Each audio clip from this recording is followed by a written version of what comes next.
ಅಗ್ನಿ ಪರೀಕ್ಷೆಗೆ ಒಳಗಾದ ಕುಂಡ ಇದೇ ನೋಡಿ. ಇಲ್ಲಿ ನೀರಿನ ಮೇಲೆ ಬೆಂಕಿ ಯಾವಾಗ್ಲೂ ಉರಿತಾ ಇರುತ್ತೆ.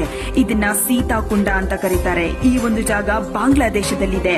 ಸೀತೆಯನ್ನ ಲಂಕೆಯಿಂದ ಕರ್ಕೊಂಡ್ ಬರ್ಬೇಕಾದ್ರೆ ಇಲ್ಲೇ ಅಗ್ನಿ ಪರೀಕ್ಷೆಗೆ ಒಳಗಾಗಿದ್ದು ಅನ್ನೋ ನಂಬಿಕೆ ಕೂಡ ಇದೆ. ಆಶ್ಚರ್ಯ ಏನಂದ್ರೆ ವರ್ಷದ 365 ದಿನವೂ ನೀರಿನ ಮೇಲೆ ಬೆಂಕಿ ಧಗನೆ ಉರಿತಾ ಇರುತ್ತೆ. ಬೆಂಕಿಯ ರೂಪದಲ್ಲಿ ಸೀತಾಮಾತೆ ದರ್ಶನ ಕೊಡ್ತಾ ಇದ್ದಾರೆ ಅಂತ ಸಾಕಷ್ಟು ಜನರು ಈ ಒಂದು ಅದ್ಭುತವನ್ನ ನೋಡಲು ಬರ್ತಾರೆ. ಸೊ ವೆಲ್, ನಾನು ನಿಮ್ಮ Sonu. Welcome to my page.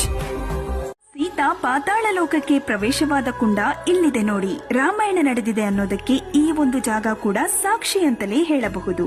ಹೌದು, ಸೀತೆ ಮರಳಿ ಭೂಮಿಗೆ ಹೋಗಬೇಕು ಅಂದುಕೊಂಡಾಗ ಭೂಮಿ ತಾಯಿ ಈ ಒಂದು ಜಾಗದಿಂದಲೇ ಸೀತೆಯನ್ನ ಪಾತಾಳ ಲೋಕಕ್ಕೆ ಕರೆದುಕೊಂಡಿದ್ದು ಎಂದು ಹೇಳಲಾಗುತ್ತೆ. ಈ ಒಂದು ಜಾಗ ಈಗಲೂ ಕೂಡ ಉತ್ತರ ಪ್ರದೇಶದಲ್ಲಿದೆ. ಸೊ ವೆಲ್, ನಾನು ನಿಮ್ಮ Sonu. Welcome to my page.